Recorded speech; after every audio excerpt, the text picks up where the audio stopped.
saya Manuralis dengan NPM 2011120 ingin menjelaskan tentang perkembangan komponen motherboard yaitu CPU dari Intel dan AMD, VGA, SATA, dan juga RAM.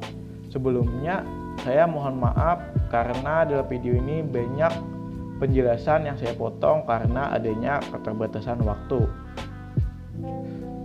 Salah hilap mohon maaf, selamat menyaksikan.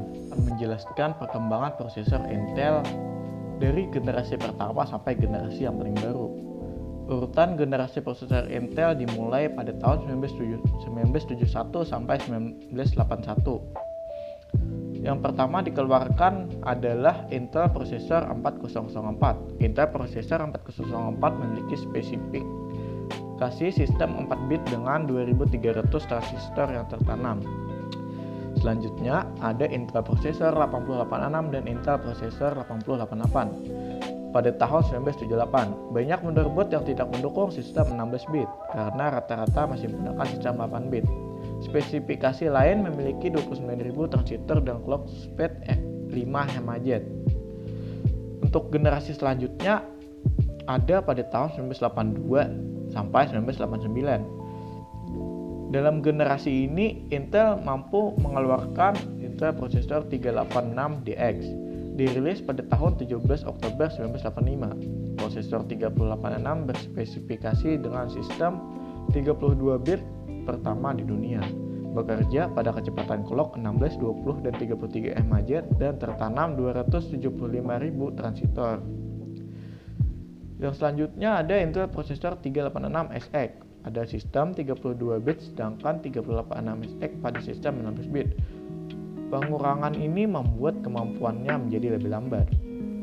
Yang selanjutnya ada Intel Processor 486DX, menggunakan sistem 32 bit, 1,2 juta transistor, clock speed awal 25 MHz. Kelebihan dari prosesor 486 yaitu berupa match coprocessor.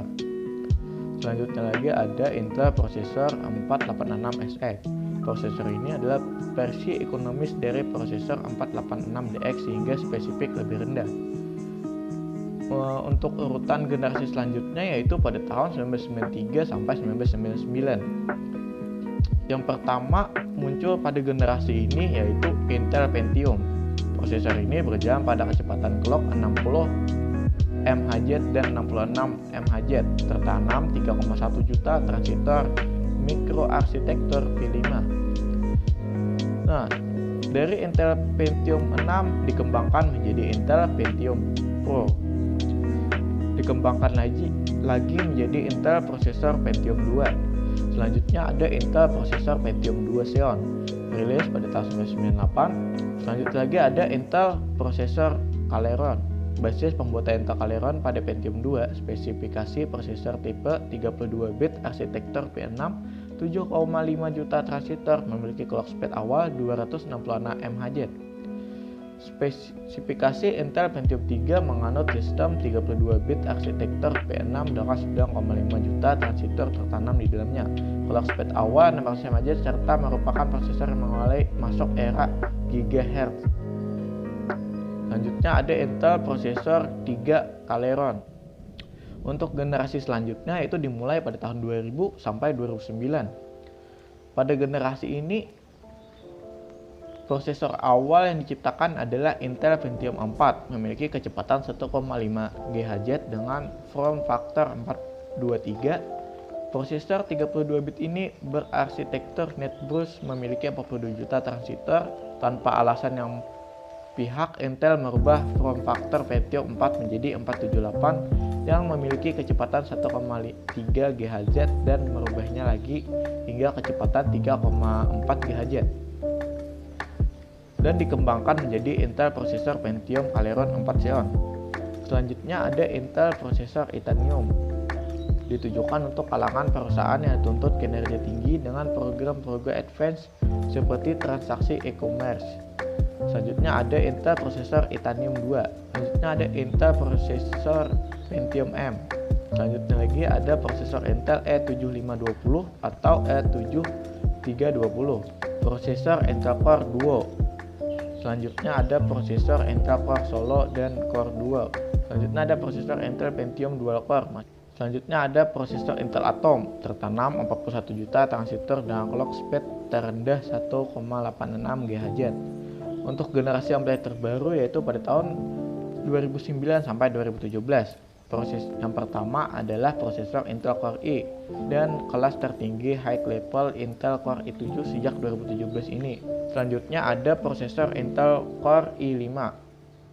Prosesor kelas menengah di lini Core i memiliki 4 inti, memiliki kemampuan di atasnya Intel Core i3 yaitu terdapat fitur hyper threading dan turbo boost. Dan yang terbaru ada prosesor Intel Core i7. Prosesor Core i7 memiliki dua varian inti yaitu 2 inti dan 4 inti. Core i7 2 inti memiliki hyperthreading sehingga akan terbaca sistem menjadi 4 inti dan cache 4 MB. Sedangkan versi 4 inti akan terbaca sistem menjadi 8 inti dan cache 6 MB sampai 8 MB. Semua seri dari Intel Core i7 memiliki kemampuan hyperthreading dan turbo boost. Jadi itu adalah perkembangan prosesor Intel dari generasi awal sampai generasi yang paling terbaru. Kita akan membahas prosesor AMD dari yang terbaru sampai yang di bawahnya lagi. Untuk prosesor AMD yang terbaru ada AMD Orochi Bulldozer. AMD ini adalah generasi terbaru dari prosesor AMD untuk pasar desktop high-end. Konstruksinya masih menggunakan dari arsitektur Bulldozer. Bisa dibilang prosesor dari AMD ini digunakan untuk mendukung perangkat komputer dengan spesifik yang tinggi. Untuk yang di bawah AMD Orochi Bulldozer ada AMD Cadiz. Prosesor ini dibuat sekitar tahun 2008 dengan memiliki inti sebanyak 4 core. Prosesor AMD ini juga dirancang menggunakan Hyper Transport 3 L2 cache dan DDR2/3. Generasi yang selanjutnya ada AMD Opteron. Dia lebih fokus pada komputer server maupun workstation. AMD Opteron memiliki 2 cache yaitu berbeda, yaitu level 1 dan level 2. Perbedaan keduanya terletak dari besaran data yang digunakan, di mana pada level 1 datanya sebesar 128 KB, sedangkan pada level 2 menggunakan data sebesar 1024 KB. Dan di bawahnya lagi ada AMD 64V2 Dual Core. Prosesor dari AMD ini memang bertujuan sebagai pesaing dari Intel yang merilis versi Core Duo. Dan di bawahnya lagi ada AMD Sempron. AMD Sempron dirilis sebagai pesaing prosesor Intel yaitu Intel Celeron. Lanjut ke bawahnya lagi ada AMD Athlon 64FX. Di bawahnya lagi seri Athlon juga ada AMD Athlon 64X2. Di bawahnya lagi yaitu ada AMD Athlon. Pada saat itu prosesor AMD Athlon bersaing dengan prosesor Intel Pentium 3 yang cukup mendominasi pasar. Namun ternyata AMD Athlon mampu mengungguli dengan bagian sistemnya yang bisa menggunakan multiprosesor sehingga memungkinkan satu komputer untuk menggunakan dua prosesor AMD Athlon secara bersamaan. Nah, untuk yang generasi pertama ada AMD K5.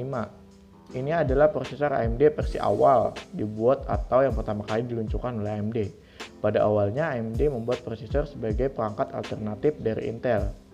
Namun, meskipun begitu, prosesor ini menjadi prosesor pertama yang bisa bersinkronasi pada arsitektur bertipe x86. Tapi karena pada saat itu prosesor dari Intel lebih mendominasi, maka banyak motherboard yang belum bisa mendukung perangkat AMD K5 ini. Saat ada pembaruan dari BIOS, maka AMD dapat bersinkronasi dengan perangkat motherboard. Saya akan menjelaskan tentang SATA dari generasi yang paling baru sampai generasi yang awal. Untuk generasi yang paling baru ada SATA 3.2. Ini merupakan pilihan SATA terbaru yang mampu memberikan performa terbaiknya untuk urusan kinerja. Selain itu, ukuran faktor bentuk jauh lebih ramping dan solid. Pilihan versi ini akan memberikan performa bandwidth hingga 2 GB per sekon. Dan generasi yang lebih rendah ada SATA 3.1.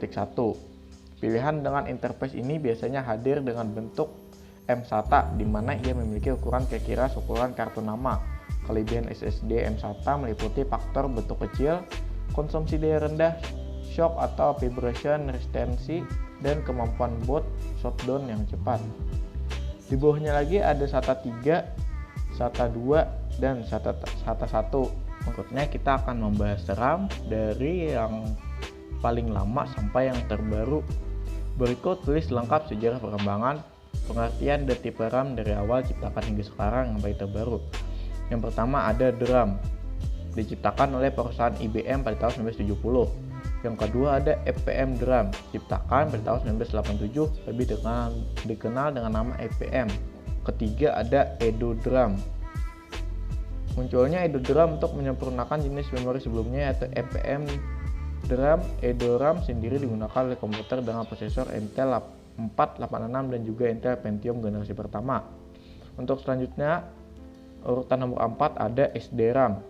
Pada tahun 1996 dan 1997 muncul SDRAM PCIe66. PCIe66 berarti RAM ini memiliki kecepatan 66 MHz. Urutan 5 ada RDRAM, sering juga disebut dengan DRDRAM atau juga Rambus Memory, merupakan jenis RAM yang memiliki kecepatan sangat tinggi pada masa itu. RAM jenis ini bisa mengalirkan data 1 GB per sekon, cukup jauh apabila dibandingkan dengan SDRAM.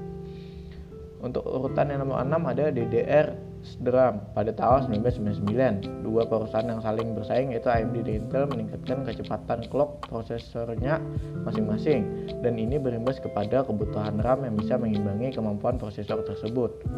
Untuk yang nomor 7 ada DDR2 SDRAM. Pengembangan berlanjut ke jenis terbaru RAM ini muncul pada tahun 2005. Yang nomor 8 ada DDR3 SDRAM. Pada pertengahan tahun 2007 muncul kembali jenis RAM terbaru yaitu DDR3 SDRAM, membutuhkan daya hanya 1,5 volt. Dan yang paling terbaru ada DDR4 SDRAM.